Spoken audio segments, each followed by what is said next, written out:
Law 1, Session 101. We're going to get here into the positive and negative use of wisdom. Let's begin.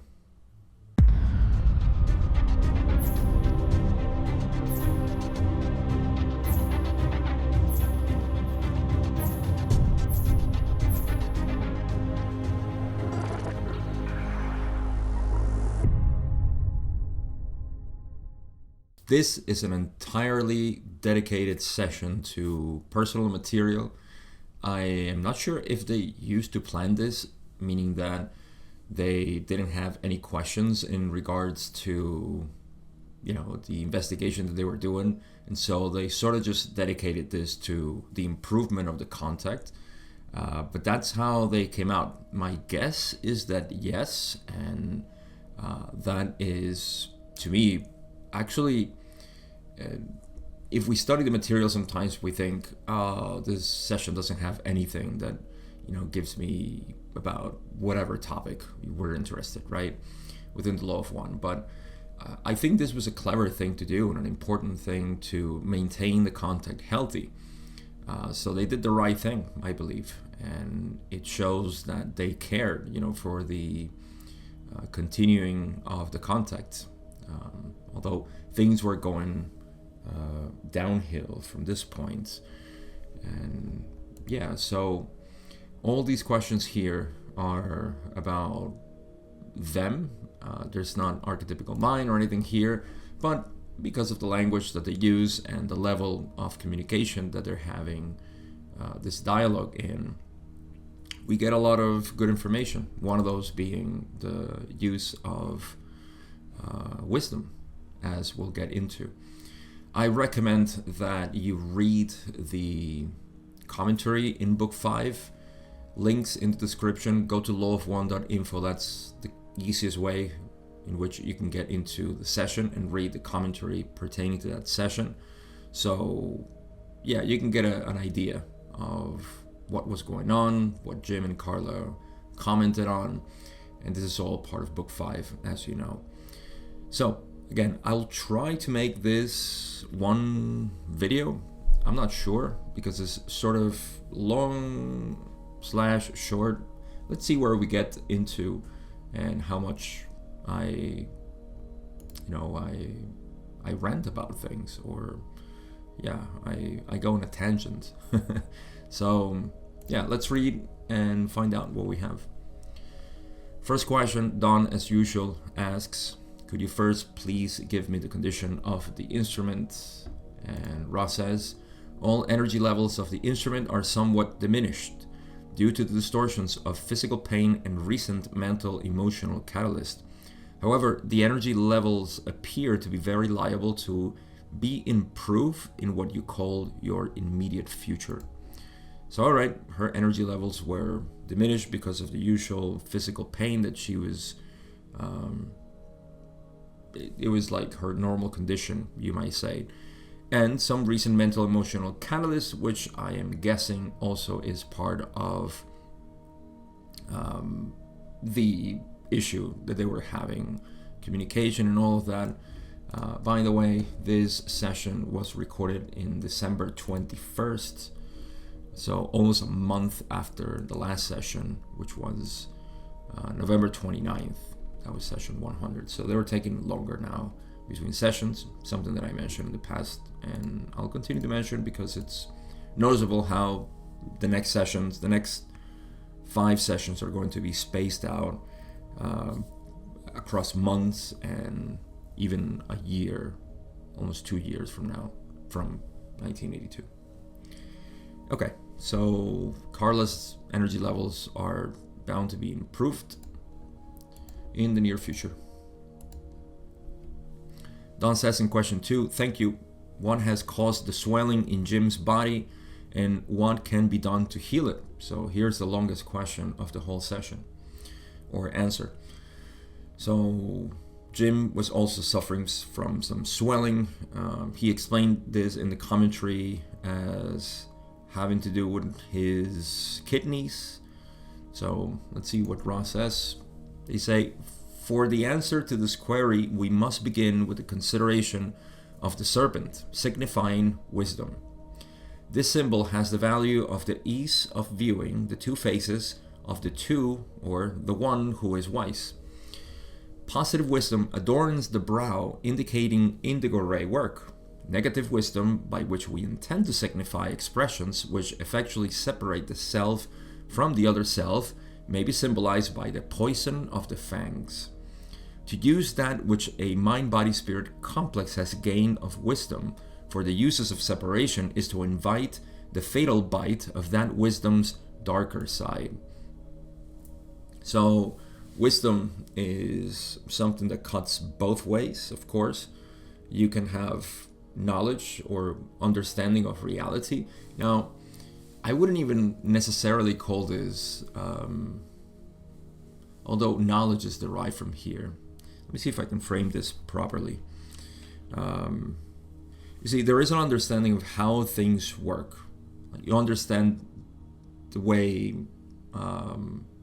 things work. Yeah, actually, good analogy as always is the atomic bomb, right? The nuclear bombs.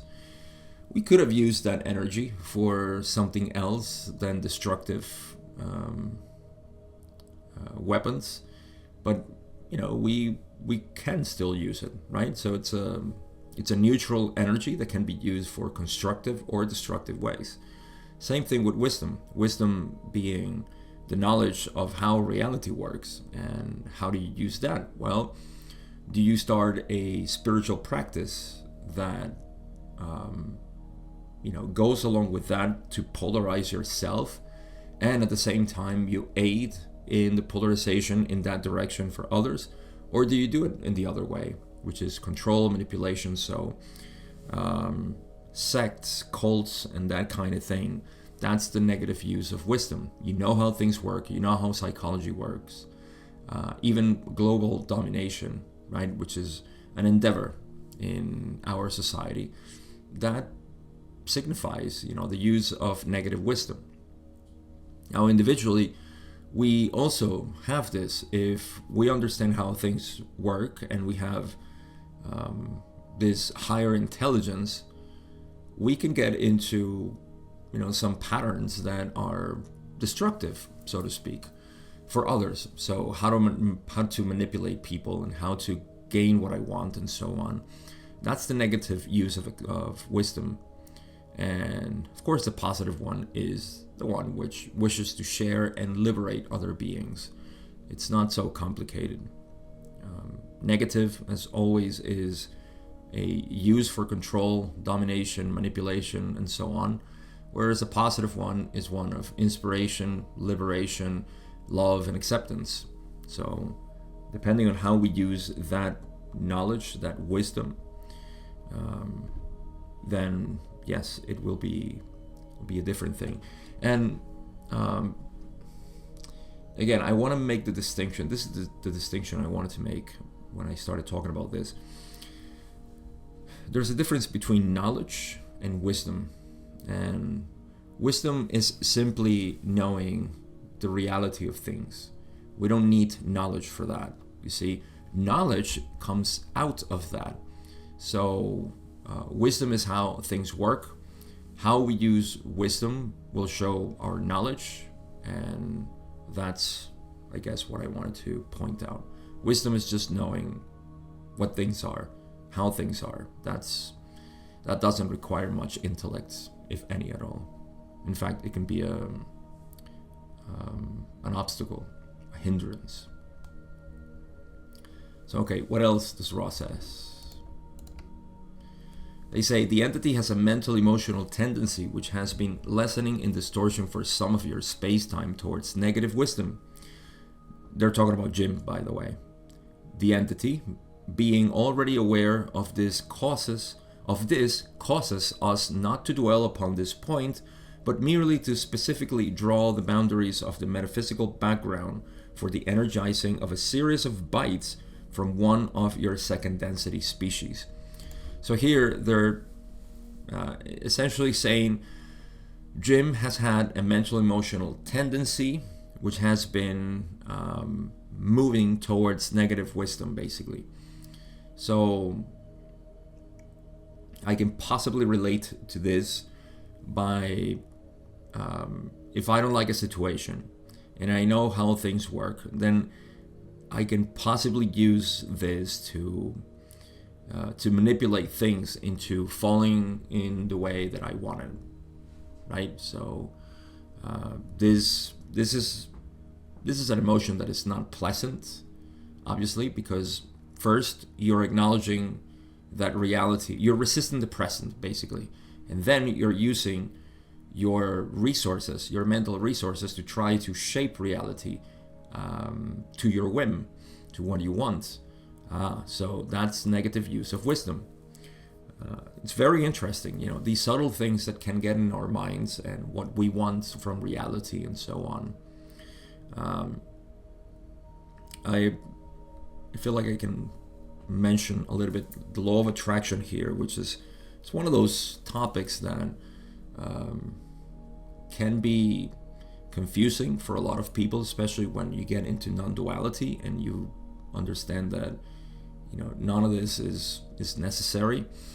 But yeah, for specifics, the law of attraction begins with, or at least the use of law of attraction begins with a feeling that I am a separate being, and so I need to acquire things. So from a non-dual perspective, this makes absolute no sense. There is no law of attraction. There is no such thing that I can use to my benefit. I would be given too much credence to a separate self that doesn't exist. So again, this is why we can get, and a lot of people get into the idea that, there is something in the universe that I can manipulate and I can get what I want. So I'm not saying law of attraction is a negative thing, but it does start with the assumption that there is a separate self. You can see how a lot of people may get lost, in the law of attraction, because they're not negative beings and they're trying to use a tool that is trying to manipulate reality for their own benefit. And so they want to get rid of the ego, but at the same time, they're working with the ego. So yeah, it becomes kind of a moot point. But yeah, that's a long topic.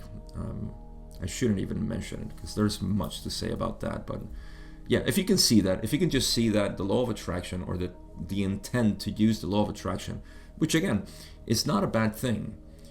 You can use the teachings, which I'm not aware of them, to be honest, but you can use those teachings. I'm only aware of the tendency of, I would say, well-intended teachers who want to use this to make you feel abundant.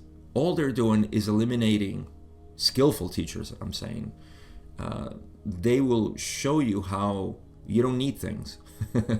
So, you get what you want by not needing things. But, okay, there's too much to say there.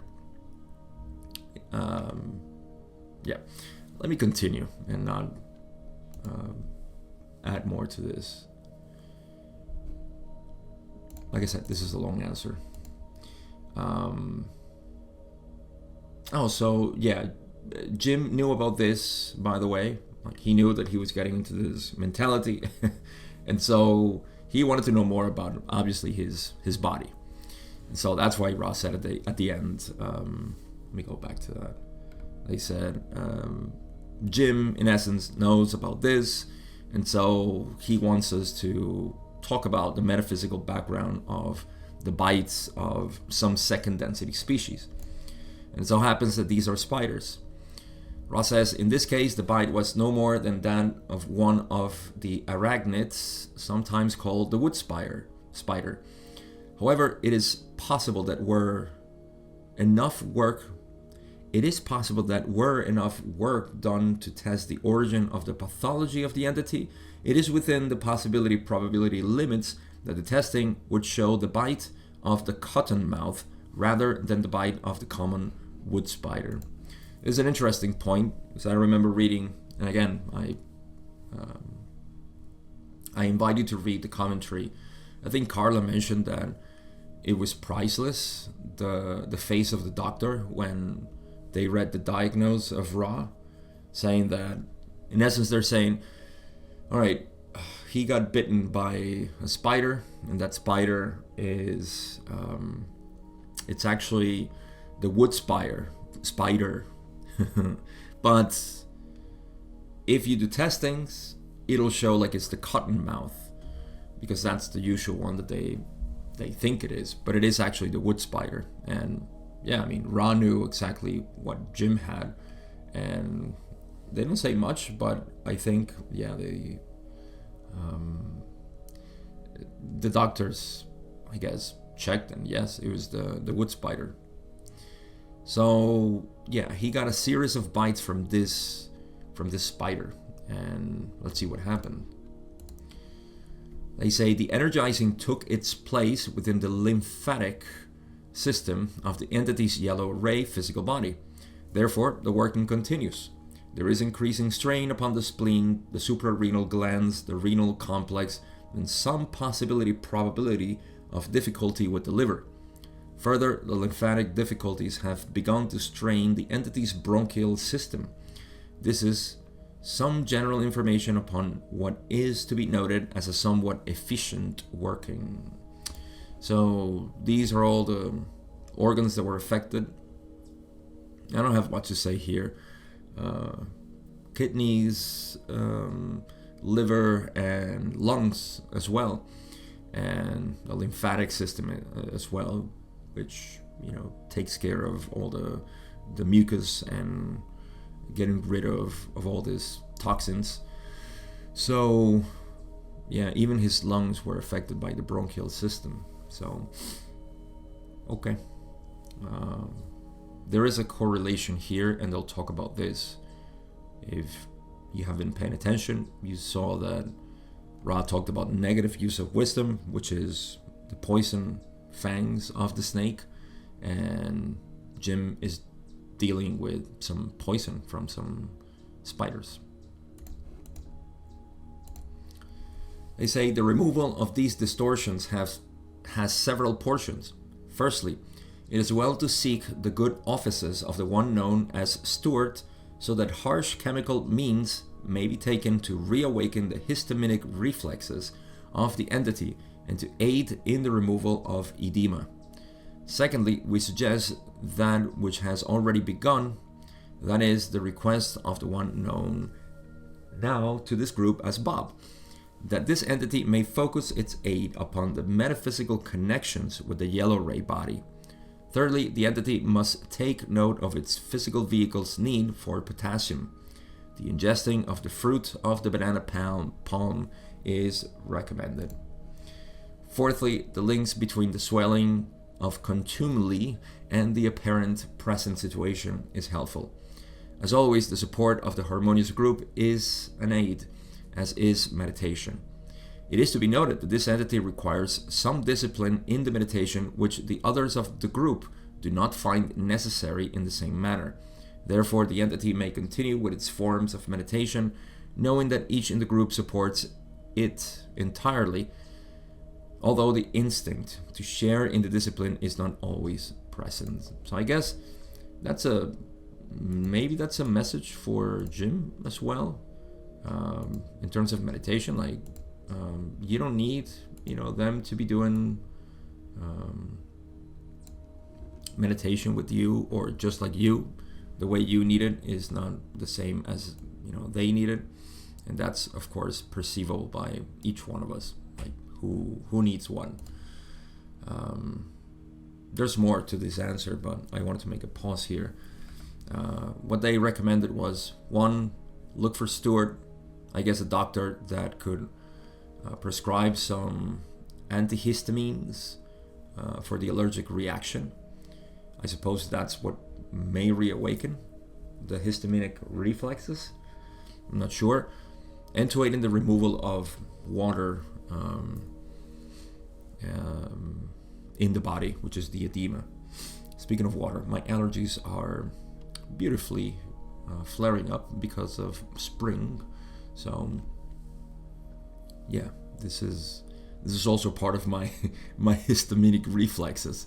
So if you hear me sniffling, is because of some discomforts in the nasal cavities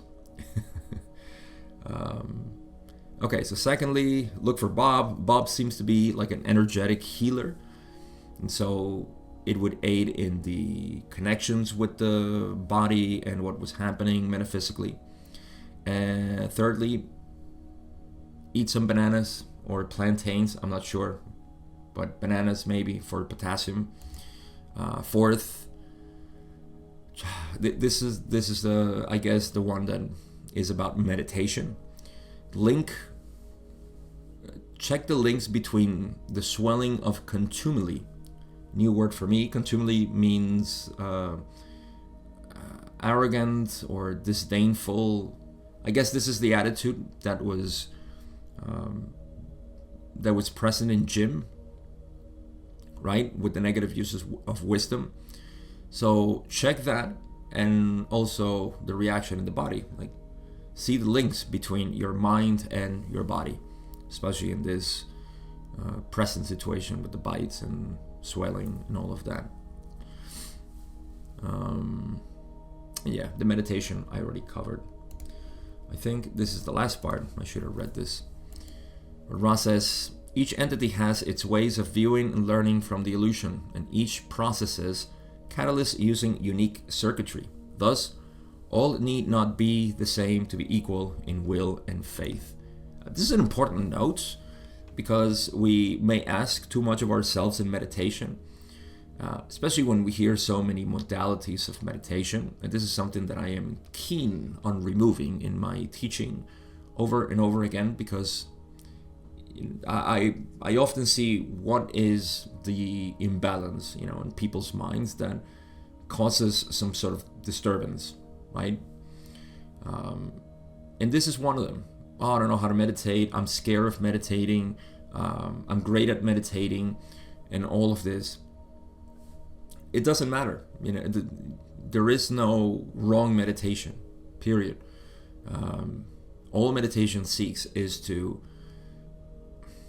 by any means necessary, become aware and reduce the reactivity of ourselves to the mind, because it's happening automatically, right? So might as well become aware of it. And by becoming aware of it, just by becoming aware of it, that's reducing or expanding our knowledge of what's happening. So everybody's different, basically, and not everybody needs to be in the same direction of will and faith in meditation. So a very good point. Let's move to the next question. I'm hoping I can finish this today. Question 3. Don says, thank you. I will make a statement as to the way I see the action, and I would request Ra's comment.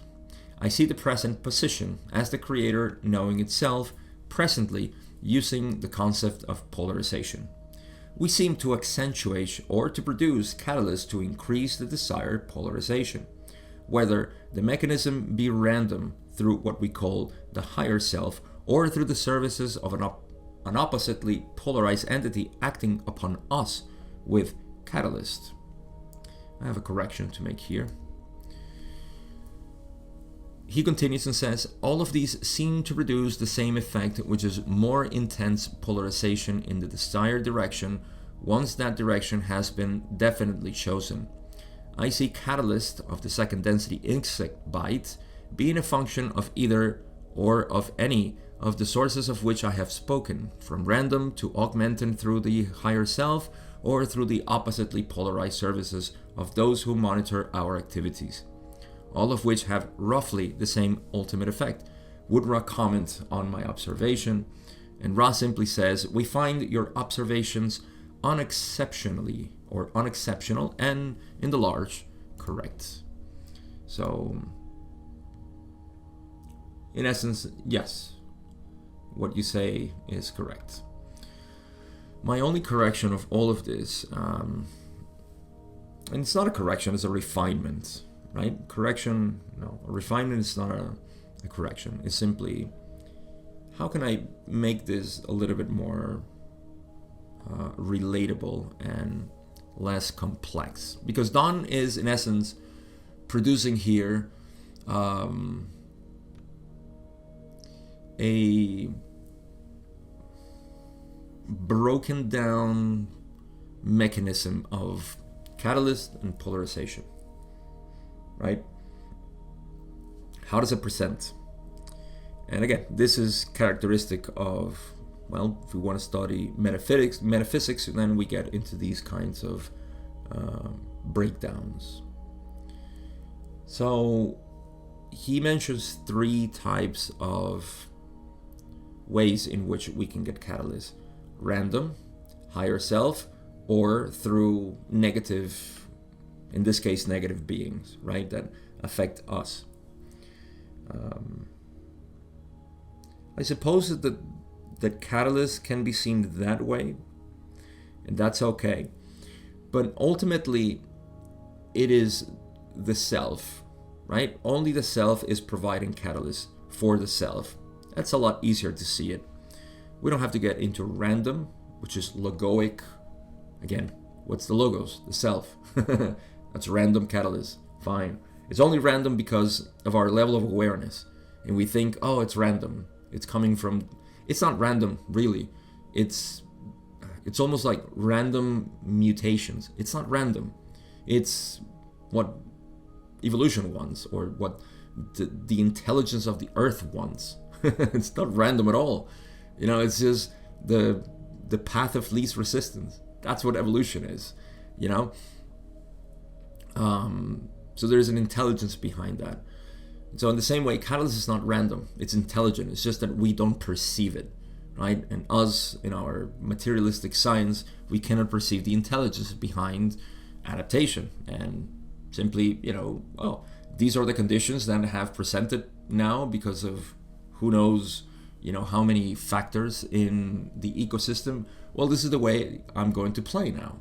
And it's all about maintaining that homeostasis in the planet. In any case, it's not random. Higher self is a manifestation of the self. And in fact, I would see the higher self as simply, there is a feeling of separation. Okay? The truth is that nothing is separate. And yet I have a feeling of separation. Well, the higher self is the intelligence that informs me very particularly, because every one of us has a different story or a panorama of separation. Well, because we're all unique in our ways to see separation, then we're all unique to have higher selves. That makes sense, right? And so your particular higher self is just your specific correction, right? This is actually a correction, not a refinement, but a correction. And it will produce catalyst towards that correction of view, which is right view, which is no separation, oneness, non-dual reality. So that's what the higher self is. Of course, all catalyst is coming from the higher self, or from a higher understanding, we should say. And then the services of an oppositely polarized entity, well, that means just simply the balance of the universe. There are positive things, there are negative things. As you polarize positively, well, guess what? Equally negative opportunities will arise to potentiate that decision. Which is, if I choose to see truth, well, guess what? I'm going to see even more falsehood, because that will increase my polarization. So in the end, everything is just one single self working for itself. It got itself into this, it gets itself out of this. That's just my attempt to refine it and say everything is just coming from the same source, and it is you. It's always you. But because you see yourself as two beings, right? You see yourself as this manifested being, and then that God that is at some point in my future, then you obviously need some learning to do. Because that's not exactly what it is. You are. Stop trying to identify yourself. Identity is all you are. But all right, let's move to the next pregunta, or question. Question 4, Don says, in this particular case, which avenue was the one that produced the catalyst of the bite? Which catalyst? Ra says, the nature of catalyst is such that there is only one source. There it is. That's beautiful. For the catalyst and experience are further attempts at specificity in dealing with the architecture of the unconscious mind of the self. Therefore, in an incarnational experience, the self as creator, especially the higher self, is the base from which catalyst stands to offer its service to the mind, body, or spirit. I assure you that I didn't read this prior. It's just funny when we find this, and it's funny to me. I wish you could see how interesting it shows in my head. Anyhow, it is true. You see, the nature of catalyst is such that there is only one source. Only one source is the self. So in an incarnational experience, the self as creator, right? I am creating this. And I create this through separation. Well, the higher self is the base from which catalyst stands to offer its service to the mind, body, spirit. Like I said, I implore you to please consider the model of the higher self as being the corrective mechanism of your wrong view of the world because you're seeing separation. This is not a sin in the religious sense, although it is a sin in the mystical sense. You are missing the point, right? So if you're missing the point, you just need a correction. You don't need, to be chastised or to be punished or whatever other thing we have in our heads about sin. That is sin, is to make a mistake. You make a mistake, whoops, you correct it, period. That's what it is. The higher self is a corrective mechanism for the wrong view that I am a separate being. How do I know that I feel separate? Because I harbor thoughts that are obviously in service of the idea of separation. And I need to control either myself or, as a result of trying to control myself, try to control reality. So, yes, that's it.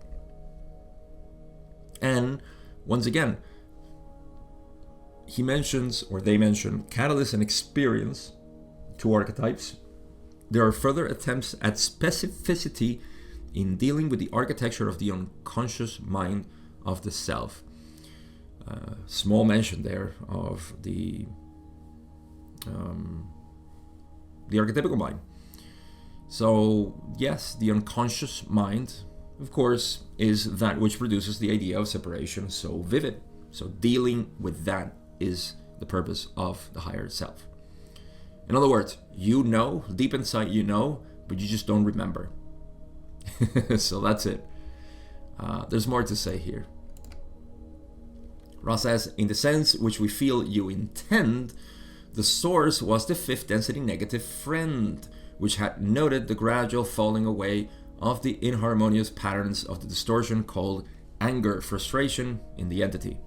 The insect was easily led to an attack, and the physical vehicle, which had long-standing allergies and sensitivities, was also easily led into the mechanisms of the failure of lymphatic function and the greatly diminished ability of the immune system to remove from the yellow ray body that which distorted it.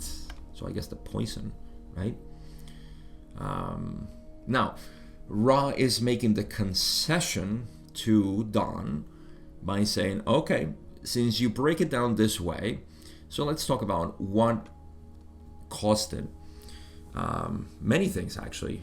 Jim had a sensitivity to bites, right? And so he wouldn't be able to, he was allergic to it, period, right? So that's what it was. He was allergic to it. And so because of his condition, again, we think that we are independent entities trying to make our way through reality. The truth is that there are many things working behind the scenes in our mind, the unconscious mind, working all, in one direction. So this is an opportunity for Jim, of course, to deal with this catalyst in a relationship of physical trauma or bite, allergic reaction, and so on, and his mental emotional trauma. So the source was the negative friend. What is the negative friend? Again, the negative opportunity that offers. You see, when I said, as you polarize more towards the positive, meaning that you perceive more reality as one and you begin this path, then more negative opportunities will present themselves to try to balance it, or to polarize even more, because that's the use of catalyst. So yeah, beautiful explanation here by Ra, and we can move to the next question. Don says in question 5, something occurred to me. I'm going to make a guess that my illness over the past week was a function of some action by my higher self to eliminate the possibility of a residence in the proximity of the large number of bees that I observed. Would Ra comment on my statement? So again, they're dealing with moving, and Don is asking the nature of his illness. Maybe a catalyst from the higher self? Ra says, we can comment not upon the questionaire's physical distortions, but upon the indubitable truth of second density hive creatures. That is, that a hive mentality as a whole can be influenced by one strong metaphysical impulse. Both the instrument and the scribe have the capacity for great distortions towards non-viability, giving such an attack by a great number of the stinging insects. So, Don wanted to know, well, me getting sick the other day, was it, maybe I'm being too observant here. But you can see that Don again was interested in seeing, these synchronicities or catalysts that out of fear, very subtle here, but I think I can feel it in his question. When he says, well, me getting sick, was a sign of not moving into that house because it has the bees. It is true, however, as Ross says, that it seemed like a good warning, whatever the cause might have been, a good warning not to move to that house, because in essence, Carla and Jim were they were allergic. So getting bites from a bunch of those bees, that would have been death. That's what Ross says by non-viability. So yeah, their bodies would have. And I have a brother actually who is allergic to bees or anything that stings him, but especially bees. And yeah, they get ugly. They get really bad when they get stung by this. They get stung by this. Forgive my English. It's my second language. So yeah. Again, I can see Don's little worry behind, and also, yes, the message here. It was fine that they didn't move, in essence. But Ra doesn't say that was a catalyst. You see, they say we're not gonna talk about your physical distortions, but on the fact that you guys didn't move there because there was a lot of bees or a hive and so on. All right, next question. Don says, are the thought form parameters and other general parameters of the Oakdale Road address in Atlanta such that no cleansing would be necessary if Ra has this information? Ra says no. I'm not sure. I'm kind of confused about that question. But Don continues and says, would cleansing of the nature suggested for the other house just south of the airport in Atlanta be advisable for the Oakdale Road address, so that ritual cleansing? Should we do it again for this prospect of a house that we're going to move in, possibly? Ra says, we note that any residence, whether previously benign, as is the one of which you speak, or previously of malignant character, needs the basic cleansing of the salt, water, and broom. The benign nature of the aforementioned domicile is such that the cleansing could be done in 2 portions. That is, no egress or entrance through any but one opening for one cleansing. Then egress and entrance from all other places, while the remaining portal is properly sealed. The placing of salt may be done at the place which is not being sealed during the first of the cleansings, and the salt may be requested to act as a seal and yet allow the passage of gentle spirits such as yourselves. We suggest that you speak to this substance and name each entity for which permission is needed in order to pass. Let no person pass without permission being asked of the salt. This is the case in the residence of which you speak. So there's a whole session actually dedicated, not a whole session, but one of my episodes dedicated to ritual cleansing. They talked about this a couple of sessions ago. Go and check that out if you want to know the details on garlic, salt, holy water, and the whole package. Now here they add something else. Well, for this house, well, let me say something. Let me return to Ra's original suggestion, and is to say, it doesn't matter what kind of house you get into, benign or malevolent, always do the ritual cleansing. That's what they're telling Don. Now, I mentioned in my episode, right, the ritual cleansing episode, that we often colonize our house, right? When we move into a new house, it always has this feeling of, I don't belong here, and over time you start making it your own. So that's what we do. That is, to me, a sort of cleansing as well, or accommodating the house to you. So that's regardless of obviously whatever house you move into. But they're talking strictly about ritual cleansing, and they do add something interesting, I guess. So do the salt and water, and they didn't mention the garlic here, but do the salt in the thresholds of the doors, everything but one. That one, just put salt on it and allow people to move in and out for 2 days. So, I don't know, I'm thinking about me, my wife, and my son, right? We get the whole house, every threshold we sort of just put salt on it, and then salt on the entrance. And we say, only me, my wife, and my son can move through the salt, nobody else. That prevents spirits from coming into the house. Right? Only the passage of gentle spirits such as yourselves will be allowed. And that's what it is.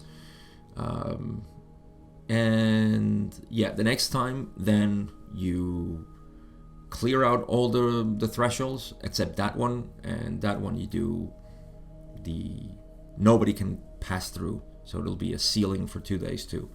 That's what I get out of this, and it's an addition to the ritual cleansing that it was explained in the past. Moving on. Question 8, Don says, thank you. Could Ra give information on any way that we could give information to Greta Woodrow? Is that the same place of the address? Oakdale Road? No? Oh no, I'm mistaken. Okay, so this is a fellow channeler, as I remember from the commentary in book 5.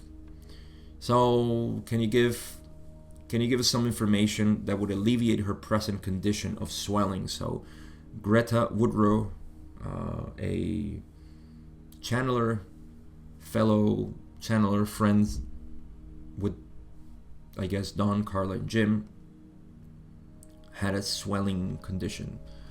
So what can Ra give to Greta?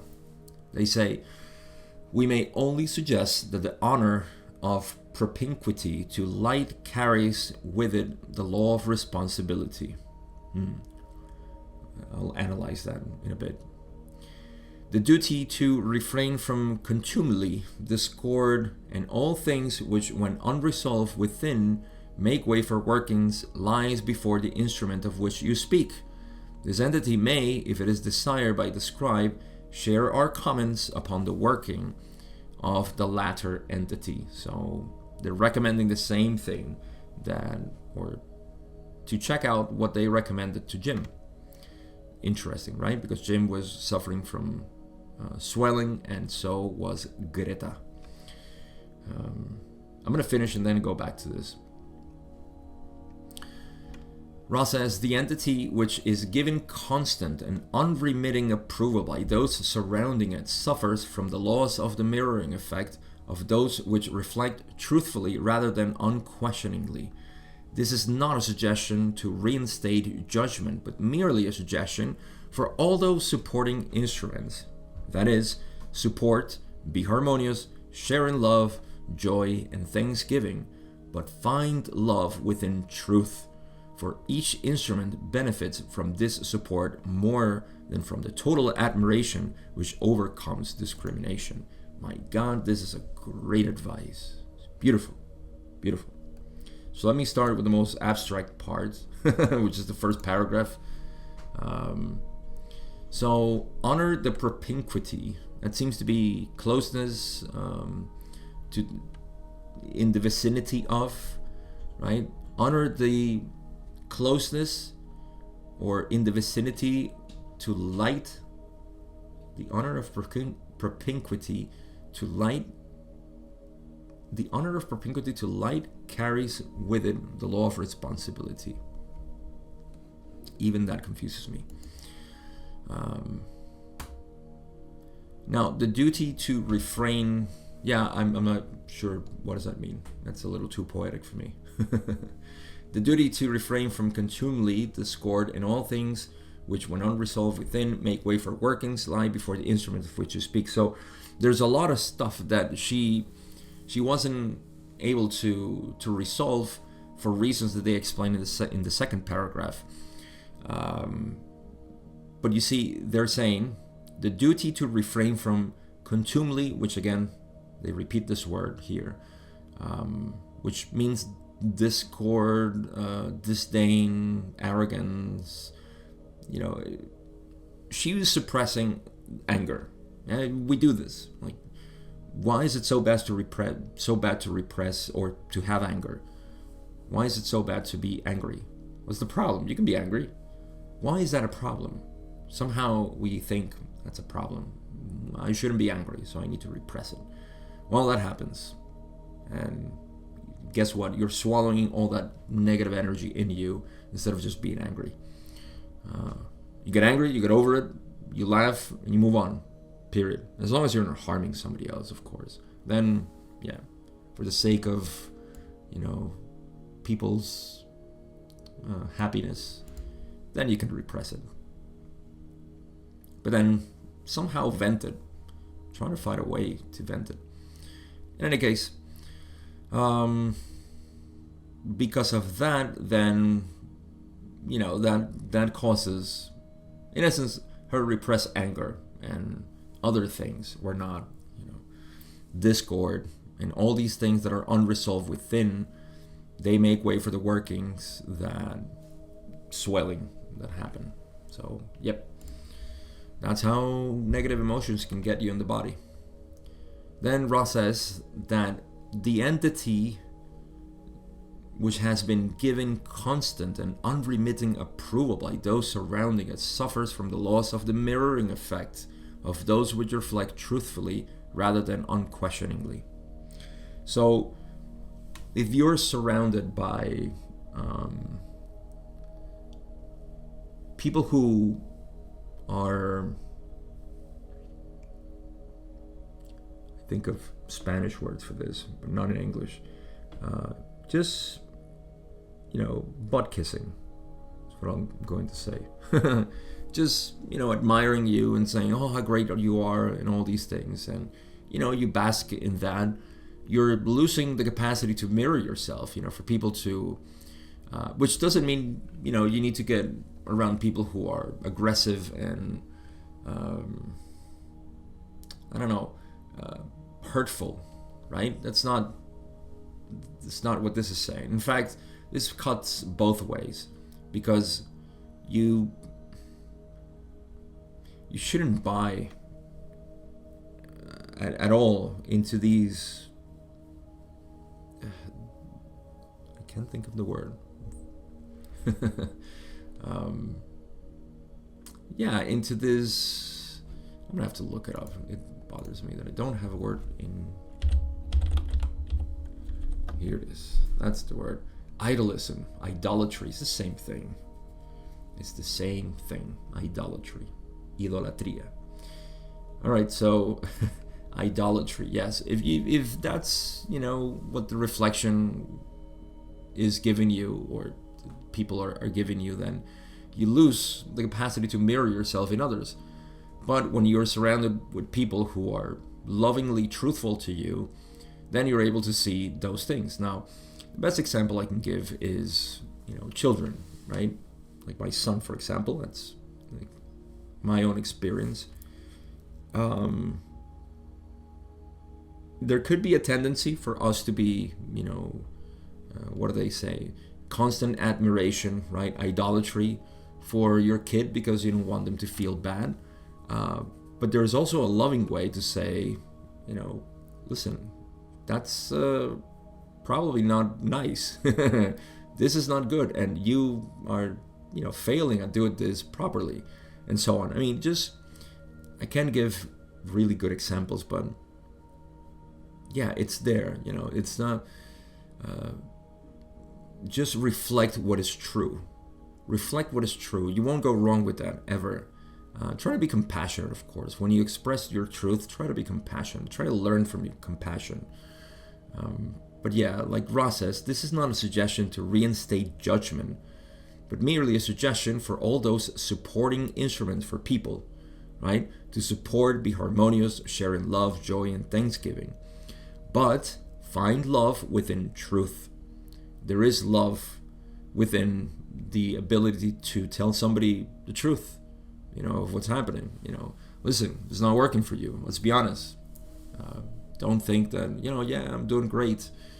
No, it's not. You're not doing great, and you could improve. You can be more harmonious there. There's something to be improved. And so you can reflect that back to others without being, of course, disdainful. So it's great advice. Okay, yes, I did it. I can finish. I can remember the last time I did one session in one episode. Beautiful. Let's finish with the last question that we usually cover now towards the end.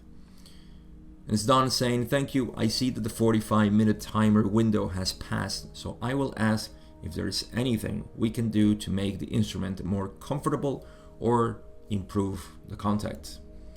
Ross says, we find that this instrument has used all the transfer energy and has been speaking using its vital energy reserve. We do suggest using the transfer sexual energy to the total exclusion of vital reserves if possible. The alignments are as they must be for all to continue well. We are grateful for the conscientiousness of the support group. I am Ra. I leave this group glorifying in the love and in the light of the one infinite creator. Go forth rejoicing, therefore, in the power and in the peace of the creator. Adonai. Okay, so not much to comment here, but to say that, you see, as I said at the beginning, I think they did the right thing by dedicating these sessions to them. In fact, all of these sessions were for them, but they decided to share it with the rest of the world. So that's their service, you see. But when they dedicate them to them,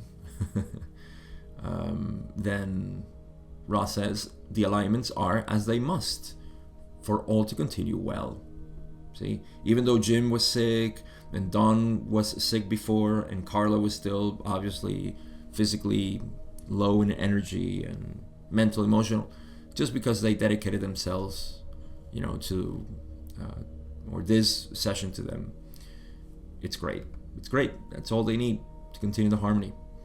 And yes, they suggested to use the transfer sexual energy to the total exclusion of vital reserves if possible.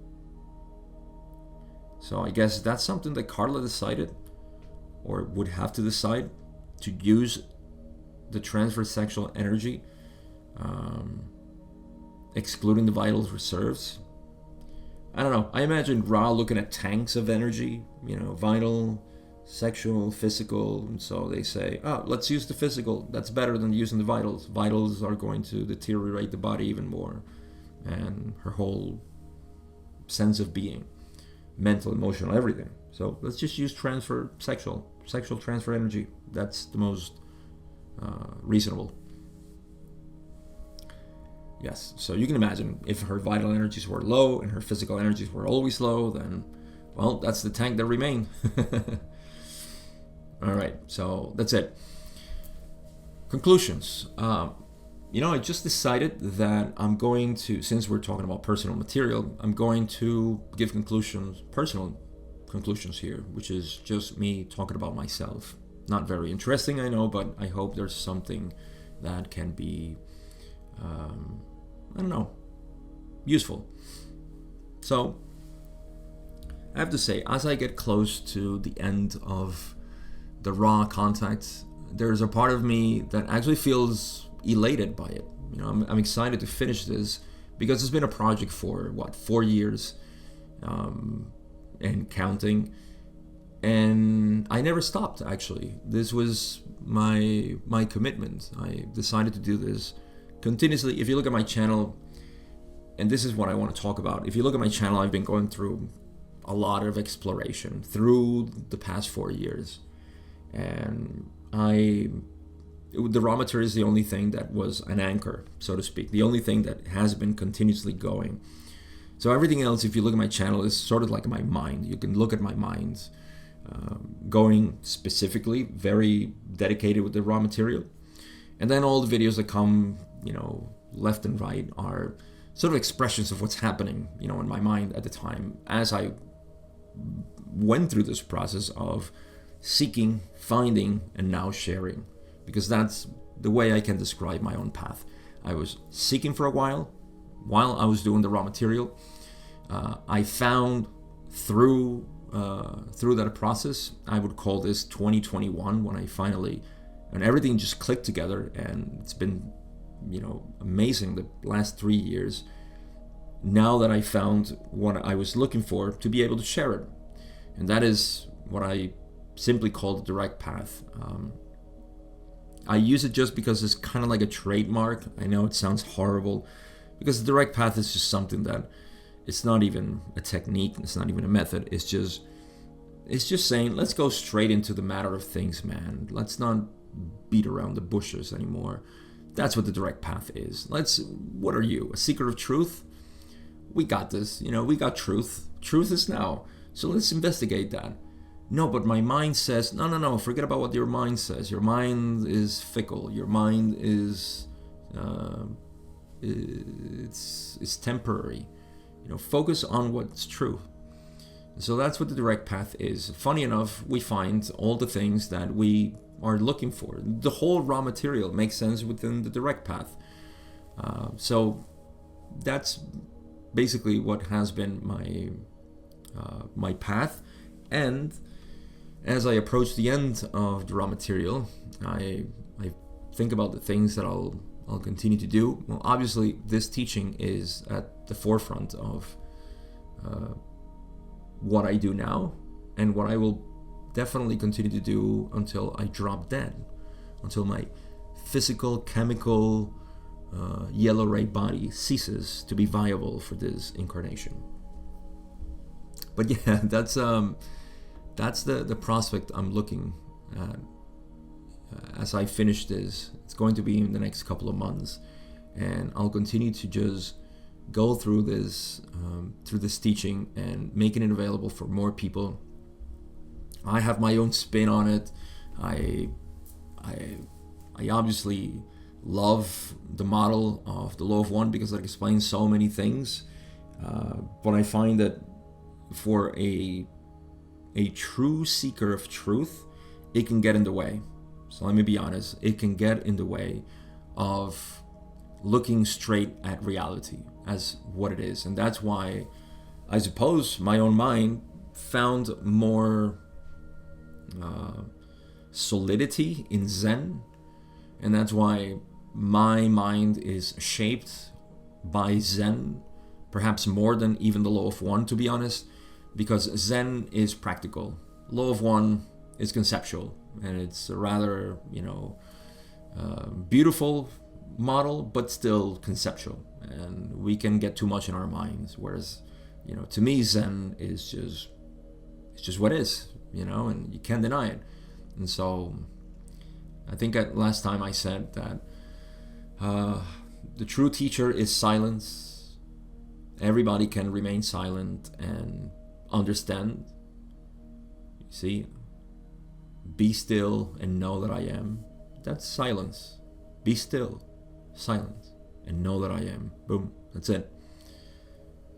But then we have things like Zen. That's a step down from silence, because Zen does give some sort of direction or indication, but it's direct transmission, you see.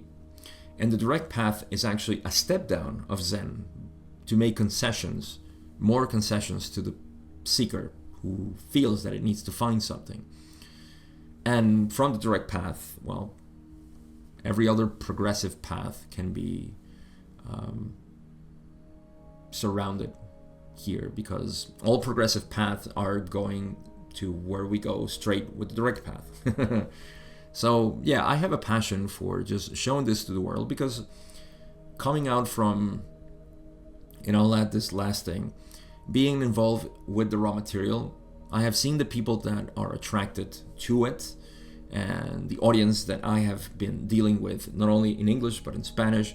And what I see is that there is a sea of confusion due to complexities of concepts that are not necessary for this.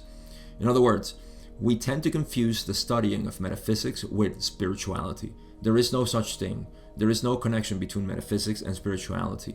I'm sorry to burst that bubble. It would be the same thing as saying there is a connection between the study of physics and spirituality. There isn't. Sorry. Of course, everything is related to spirituality. Lifting a rock, that is spirituality. But in the seeking, that's where we get the mistake, because we think that we're going to find, the God particle. You see how deranged we are in physics? And we know that. We say, well, eventually, if we study matter enough, we'll find, the common elements that makes us all together. It's a futile attempt, and we'll continue to fail at it. We continue to fail. We haven't found matter, and we're still looking for it because we think, oh yes, we'll find it there. Well, the same thing I see in the spiritual or the metaphysical studies. We're going to study, the mind and, its workings and so on. Stop studying things and just look at what's studying. That's it. It's so simple. So that is true awakening. People in the past have gone through this. The Buddha is one such person. 7 years, going through yogas and kundalini awakenings and all kinds of spiritual sadhanas and practices and exercise. And suddenly he said, screw all this. I'm just going to the forest, and he was an ascetic. I mean, when he surrendered everything and said, I'm done. Boom. Oh, that's it.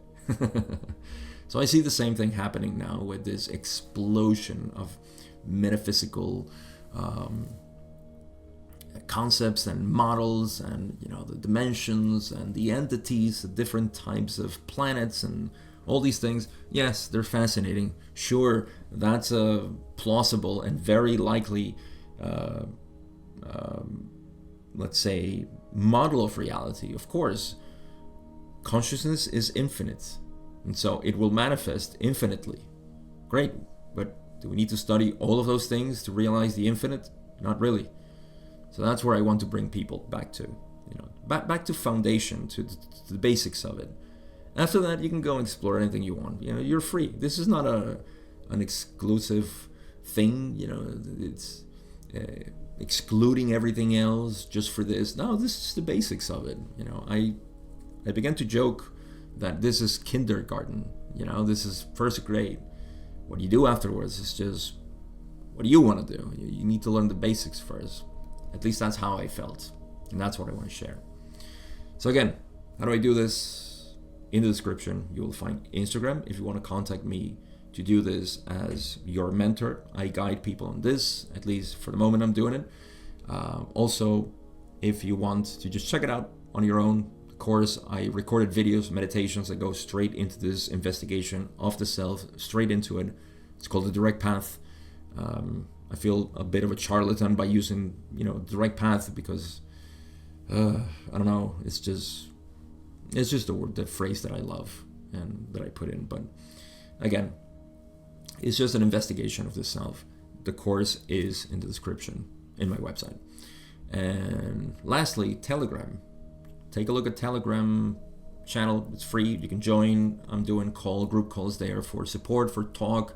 You want to talk about the law of one, I'm doing seminars there. You want to talk about direct path, I'm doing that there too, openly to everybody. We meditate together. We talk about this.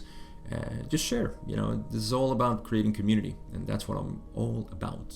If we are on the same direction, that's it. That's all of my advertisement.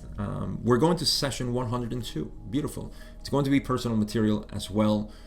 103 would be the last official session that they talked about the archetypical mind, and then from there you just wrap up the whole material. It's been beautiful so far. Looking forward to the last couple of sessions. Thank you for accompanying me on this. Have a good day or good night, whatever you are. And I'll see you in session 102.